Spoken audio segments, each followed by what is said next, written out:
How will Santa deliver presents to children living in an unusual situation? I discuss this and more in today's episode.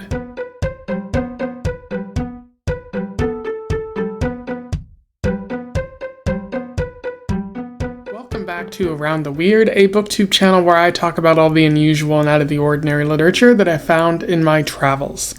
Today, it is Short Story Tuesday, so I want to talk about an interesting short story that I found. And we are also in December, so I wanted to focus on a holiday short story, which is a bit interesting, this one. I'm surprised I actually hadn't heard of it before, but it is about Santa Claus and apartment buildings. I am referring to How Christmas Came to the Santa Maria Flats by Elia Peattie, which was written around 1898. For those who don't know, Elia Peattie is an American writer, as well as a journalist, in addition to writing fiction. She covered stories about lynching and the Wounded Knee Massacre in the 1800s, and she lived up to the 1930s. And she also wrote a number of short stories. Pretty interesting writing that she had. I think it's a little bit verbose, a little bit extra at times, like she's trying to impress the reader rather than tell a story, but it's not that bad. I don't think it's that bad.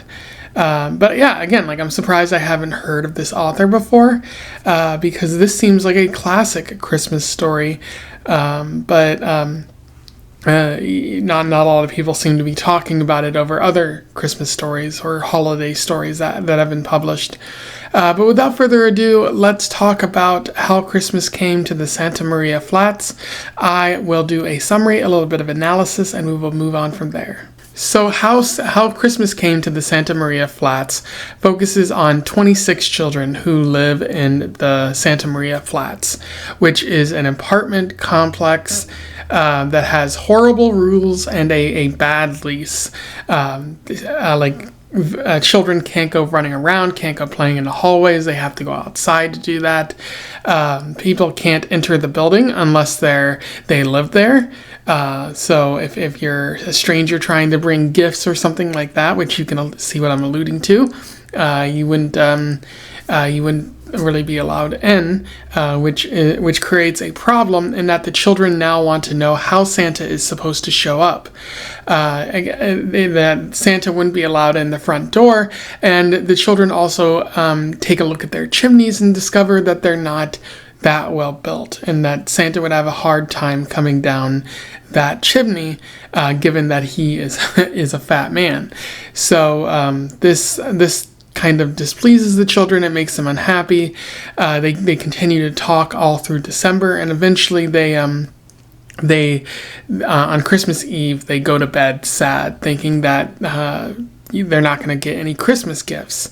But things change when they're going to bed on Christmas Eve. They all hear a vast, big wind that erupts throughout the complex, which shakes it to its core, and the children begin praying and other things because they don't know exactly what's happening.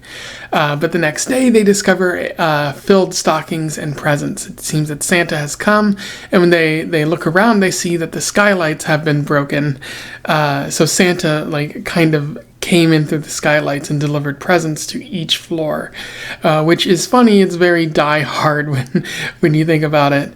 And the apartment complex owners begrudgingly take to getting those skylights fixed, but the narrator notes that it doesn't matter because Santa accomplished what he meant to do.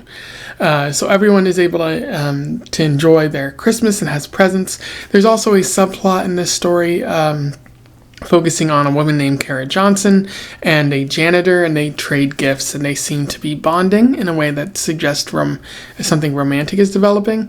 But I'm not quite clear what's happening there. You could also make an argument that the janitor might also be Santa Claus, but I'm not necessarily sure what's the case there, and that's where the story seems to end.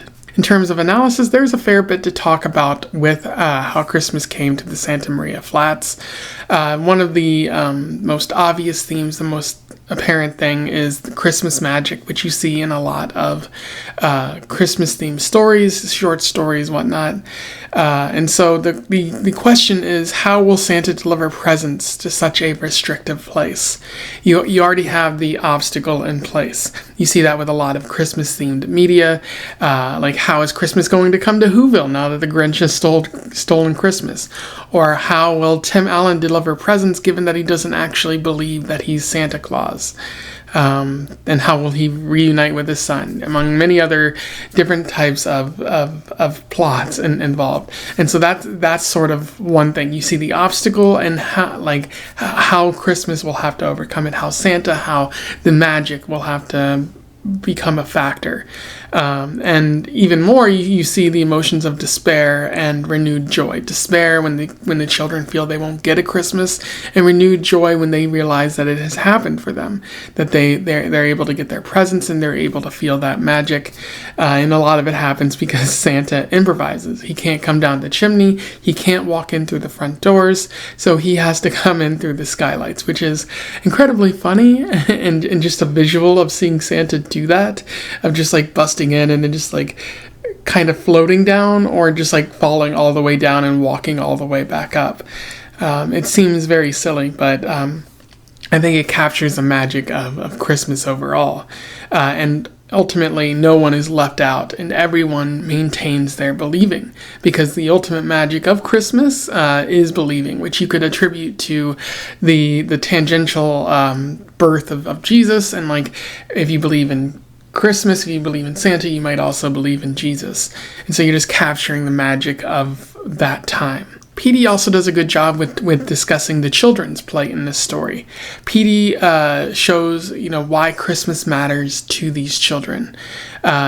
Because the sequence of events of how they ended up in this complex is really quite sad when you think about it. They had to move into an apartment. It seems like they were evicted from their previous homes, or they lost their homes in some capacity, and so everyone has ended up in this apartment complex, not by choice, but because of a lack of financial resources, or because it's sort of a last resort in some kind of way.